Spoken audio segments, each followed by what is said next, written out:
ಎಲ್ಲರಿಗೂ ನಮಸ್ಕಾರ. ಚಿಕ್ಕವರಿದ್ದಾಗ ನಾವೆಲ್ಲ ಕೇಳಿರೋ ಟೋಪಿ ಮಾರುವವನು ಮತ್ತು ಕೋತಿಗಳು ಕಥೆ ನೆನ್ಪಿದ್ಯಾ? ಇದನ್ನ ನಾವು ಸಾಮಾನ್ಯವಾಗಿ ಒಂದು ನೀತಿ ಕಥೆ ಅಂತ ಅಷ್ಟೇ ನೋಡ್ತೀವಿ. ಆದ್ರೆ ಈ ಸರಳ ಕಥೆಯೊಳಗೆ ಒಂದು ದೊಡ್ಡ ಸಮಸ್ಯೆಯನ್ನ ಹೇಗೆ ಬಗೆಹರಿಸ್ಬೋದು ಅನ್ನೋ ಅದ್ಭುತವಾದ ಒಂದು ಸ್ಟ್ರಾಟಜಿ ಅಡಗಿದೆ. ಬನ್ನಿ ಹಾಗಾದ್ರೆ ಈ ಕಥೆಯನ್ನ ಒಂದು ಬೇರೆ ಆಯಾಮದಿಂದ ನೋಡೋಣ. ಕೇಳ್ತಾ ಇದ್ಯಾ ಟೋಪಿಗಳು ಟೋಪಿಗಳು ಅಂತ ಕೂಗೋ ಸದ್ದು? ಇದು ಆ ಟೋಪಿ ಮಾರೋ ವ್ಯಕ್ತಿಯ ದಿನನಿತ್ಯದ ಜೀವನ. ನಮ್ಮ ಕಥೆ ಶುರುವಾಗೋದೇ ಇಲ್ಲಿಂದ, ಒಂದು ಸಾಧಾರಣ ದಿನದ ಈ ಒಂದು ಸಾಧಾರಣ ಕೂಗಿನಿಂದ. ಸರಿ, ಈ ಕಥೆಯನ್ನ ನಾವು ಒಂದು 6 ಭಾಗಗಳಾಗಿ ನೋಡೋಣ.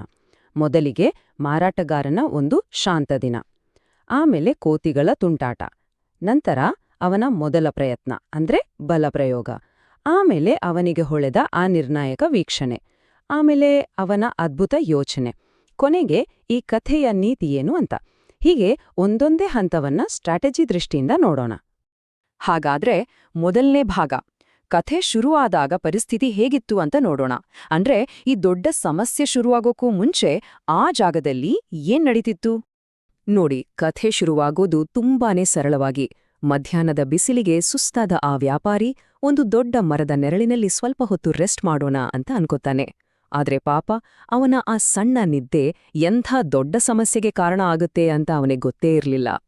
ಸರಿ, ಈಗ ಮಾರಾಟಗಾರ ಆರಾಮಾಗಿ ಮಲ್ಗಿದಾನೆ. ಆದ್ರೆ ಅವನಿಗೆ ಗೊತ್ತಿಲ್ದ ಹಾಗೆ ಒಂದು ಸಮಸ್ಯೆ ಶುರುವಾಗತ್ತೆ. ಯಾಕಂದ್ರೆ ಕೋತಿಗಳ ಎಂಟ್ರಿ ಆಗತ್ತೆ. ಅವನ ಆ ನೆಮ್ಮದಿಯ ಸಮಯ ಈಗ ಒಂದು ಸಂಘರ್ಷವಾಗಿ ಬದಲಾಗತ್ತೆ. ಅಲ್ಲಿ ನೋಡಿ ಏನಾಯ್ತು ಅಂತ. ಮರದ ಮೇಲಿದ್ದ ಕೋತಿಗಳು ಒಂದೊಂದಾಗೆ ಕೆಳಗೆ ಬಂದು ಅವನ ಬುಟ್ಟಿಯಲ್ಲಿದ್ದ ಎಲ್ಲಾ ಟೋಪಿಗಳನ್ನ ತಗೊಂಡು ತಲೆ ಮೇಲೆ ಹಾಕ್ಕೊಂಡು ವಾಪಸ್ ಮರ ಹತ್ತಿಬಿಟ್ವು. ಇದೇನೋ ಬರೀ ತುಂಟಾಟ ಅಂತ ಅನ್ಕೋಬಾರ್ದು. ಆ ವ್ಯಾಪಾರಿ ಪಾಲಿಗೆ ಅವನ ಸಂಪೂರ್ಣ ಬಂಡವಾಳವೇ ಕಳ್ದೋದ ಹಾಗೆ. ಒಂದು ಕ್ಷಣ ಯೋಚನೆ ಮಾಡಿ, ಕಣ್ಣು ಬಿಟ್ಟ ಆ ವ್ಯಾಪಾರಿಗೆ ಹೇಗಾಗಿರ್ಬೇಕಳ? ಕೆಳಗೆ ಖಾಲಿ ಬುಟ್ಟಿ, ಮೇಲೆ ನೋಡಿದ್ರೆ ಮರದ ತುಂಬ ತನ್ನೆಲ್ಲ ಟೋಪಿಗಳನ್ನ ಹಾಕೊಂಡ್ ಕೂತಿರೋ ಕೋತಿಗಳು.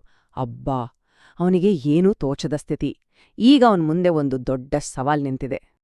ಇಂಥ ಒಂದು ಪರಿಸ್ಥಿತಿಯಲ್ಲಿ ಸಾಮಾನ್ಯವಾಗಿ ಯಾರಾದ್ರೂ ಏನ್ ಮಾಡ್ತಾರೆ?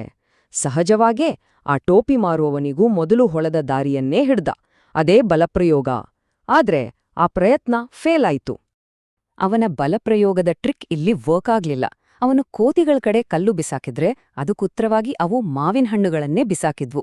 ಅವನು ಎಷ್ಟು ಕೋಪ ಮಾಡ್ಕೋತಾನೋ ಅವು ಅಷ್ಟೇ ಅವನನ್ನ ಅಣಕಿಸ್ತಿದ್ವು. ಇದು ಸಂಪೂರ್ಣವಾಗಿ ಒಂದು ವೇಸ್ಟ್ ಪ್ರಯತ್ನವಾಗಿತ್ತು. ಇಲ್ಲೇ ನೋಡಿ, ಕಥೆಗೆ ಒಂದು ದೊಡ್ಡ ಟರ್ನಿಂಗ್ ಪಾಯಿಂಟ್ ಸಿಗೋದು. ಬಲದಿಂದ ಈ ಕೆಲ್ಸ ಆಗಲ್ಲ ಅಂತ ಗೊತ್ತಾದಾಗ ಆ ವ್ಯಾಪಾರಿ ಯೋಚನೆ ಮಾಡಕ್ ಶುರು ಮಾಡ್ದ. ಅವನ ಹೋರಾಟ ಈಗ ಮೈಯಿಂದ ತಲೆಗೆ ಶಿಫ್ಟ್ ಆಯ್ತು. ಇದೇ ನೋಡಿ ಆ ಆಹಾ ಮೊಮೆಂಟ್. ಇದು ಟೋಪಿ ಮಾರೋನ ಮುಂದಿದ್ದ ದೊಡ್ಡ ಪ್ರಶ್ನೆ. ನಮ್ಮ ಎದುರಾಳಿ ನಮ್ಮನ್ನೇ ಕಾಪಿ ಮಾಡ್ತಿದ್ರೆ ಸಮಸ್ಯೆಯನ್ನ ಹೇಗೆ ಬಗೆಹರಿಸೋದು? ಬಲಪ್ರಯೋಗ ಫೇಲ್ ಆದ್ಮೇಲೆ ಮುಂದೇನು ದಾರಿ? ಮತ್ತು ಉತ್ತರ ಅಲ್ಲೇ ಇತ್ತು. ಅವನು ಕಲ್ಲು ಎಸೆದಾಗ ಕೋತಿಗಳು ಹಣ್ಣು ಎಸೆದವು. ಅಂದ್ರೆ ಅವು ಅವನನ್ನ ಇಮಿಟೇಟ್ ಮಾಡ್ತಿದ್ವು, ಅವನನ್ನೇ ಅನುಕರಿಸ್ತಿದ್ವು. ಈ ಒಂದು ಚಿಕ್ಕ ಅಬ್ಸರ್ವೇಷನ್ ಅದೇ ನೋಡಿ ಇಡೀ ಸಮಸ್ಯೆಯನ್ನ ಬಗೆಹರಿಸೋ ಮಾಸ್ಟರ್ ಕೀ ಆಗಿತ್ತು. ಕೋತಿಗಳ ಆ ಅನುಕರಣೆ ಮಾಡೋ ಸ್ವಭಾವವೇ ಈಗ ಅವನಿಗೆ ಸಿಕ್ಕ ದೊಡ್ಡ ಅಸ್ತ್ರ. ಈ ಒಂದು ಹೊಸ ಐಡಿಯಾ ಸಿಕ್ಕಿದ ತಕ್ಷಣ ಆ ವ್ಯಾಪಾರಿ ಒಂದು ಅದ್ಭುತ ಪ್ಲಾನ್ ಮಾಡ್ತಾನೆ. ಅದೇ ಪ್ಲಾನ್ ಅವನನ್ನ ಈ ಸಮಸ್ಯೆಯಿಂದ ಪಾರು ಮಾಡುತ್ತೆ. ಎಂಥ ಜಾಣ್ಮೆಯ ನಡೆ ಅಲ್ವಾ? ಅವನು ಏನ್ ಮಾಡಿದ್ದಂದ್ರೆ, ಮೊದಲು ತನ್ನ ತಲೆ ಮೇಲಿದ್ದ ಟೋಪಿಯನ್ನ ತೆಗೆದು ಕೆಳಗೆ ಬಿಸಾಕಿದ್ದ. ಅಂದ್ಕೊಂಡ ಹಾಗೇನೆ ಕೋತಿಗಳು ಕೂಡ ತಮ್ಮ ತಲೆ ಮೇಲಿದ್ದ ಟೋಪಿಗಳನ್ನ ತೆಗೆದು ಕೆಳಗೆ ಹಾಕಿದ್ವು. ಒಂದೇ ಕ್ಷಣದಲ್ಲಿ ಅವನು ಎಲ್ಲಾ ಟೋಪಿಗಳನ್ನು ಕೂಡಿಸಿಕೊಂಡ. ನೋಡಿ, ಯಾವುದು ಸಮಸ್ಯೆ ಆಗಿತ್ತೋ ಅಂದ್ರೆ ಕೋತಿಗಳ ಅನುಕರಣೆ ಮಾಡೋ ಸ್ವಭಾವ, ಅದೇ ಈಗ ಪರಿಹಾರವಾಗಿ ಬದ್ಲಾಯ್ತು. ಹಾಗಾದ್ರೆ ಈ ಇಡೀ ಕಥೆಯಿಂದ ನಮ್ಗೆ ಸಿಗೋ ಪಾಠವಾದ್ರೂ ಏನು? ಇದ್ರ ಕೊನೆಯ ಸಾರಾಂಶ ಏನು? ಕಥೆಯ ನೀತಿ ಹೀಗಿದೆ: ಯುದ್ಧದ ಆಯುಧಗಳಿಗಿಂತ ಜ್ಞಾನವೇ ಶ್ರೇಷ್ಠ. ಸರಿ, ಆದ್ರೆ ಈ ಕಥೆಯಲ್ಲಿ ಯುದ್ಧದ ಆಯುಧಗಳು ಅಂದ್ರೆ ಏನು? ಹಾಗೆ ಜ್ಞಾನ ಅಂದ್ರೆ ಏನು? ನೋಡಿ, ಇಲ್ಲಿ ಯುದ್ಧದ ಆಯುಧಗಳು ಅಂದ್ರೆ ಬೇರೇನೂ ಅಲ್ಲ, ಆ ವ್ಯಾಪಾರಿ ಬಳಸಿದ ಕಲ್ಲುಗಳು. ಅಂದ್ರೆ ಅವನ ಬಲಪ್ರಯೋಗದ ತಂತ್ರ. ಆದ್ರೆ ಜ್ಞಾನ ಅಂದ್ರೆ ಅವನ ಅಬ್ಸರ್ವೇಷನ್, ಅವನ ಬುದ್ಧಿವಂತಿಕೆ. ಕೋಪದಿಂದ ಬಲದಿಂದ ಆಗದಿದ್ದ ಕೆಲಸವನ್ನ ಅವನು ತುಂಬಾ ಶಾಂತವಾಗಿ ಪರಿಸ್ಥಿತಿಯನ್ನ ಗಮನಿಸಿ ಒಂದು ಚಿಕ್ಕ ಉಪಾಯದಿಂದ ಸಾಧಿಸಿಬಿಟ್ಟ.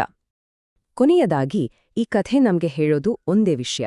ಪ್ರತಿಯೊಂದು ಸಮಸ್ಯೆಗೂ ಬಲಪ್ರಯೋಗವೇ ಉತ್ತರ ಅಲ್ಲ. ಕೆಲವು ಸಲ ಸರಿಯಾದ ಪರಿಹಾರ ಸಿಗೋದು ಹೋರಾಟದಿಂದ ಅಲ್ಲ, ಬದಲಾಗಿ ಆಳವಾಗಿ ಗಮನಿಸುವುದರಿಂದ. ಹಾಗಾದ್ರೆ ಒಮ್ಮೆ ಯೋಚಿಸಿ ನೋಡಿ, ನಮ್ಮ ಜೀವನದಲ್ಲೂ ಇರೋ ಎಷ್ಟೋ ಸಮಸ್ಯೆಗಳನ್ನ ನಾವು ಬಲದ ಬದಲು ಬುದ್ಧಿವಂತಿಕೆಯಿಂದ ಪರಿಹರಿಸ್ಬೋದು ಅಲ್ವಾ? ಮಕ್ಕಳೇ, ನಿಮಗೆ ಈ ಕಥೆ ಇಷ್ಟ ಆಯ್ತಾ? ಇನ್ನೂ ಹೀಗೆಯೇ ಮುದ್ದಾದ ಕನ್ನಡ ಕಥೆಗಳು ನೋಡಲು ನಮ್ಮ ಚಾನೆಲ್ ಅನ್ನು ಸಬ್ಸ್ಕ್ರೈಬ್ ಮಾಡಿ. ಈ ವಿಡಿಯೋಗೆ ಲೈಕ್ ಮಾಡಿ ಮತ್ತು ನಿಮ್ಮ ಸ್ನೇಹಿತರಿಗೆ ಶೇರ್ ಮಾಡಿ.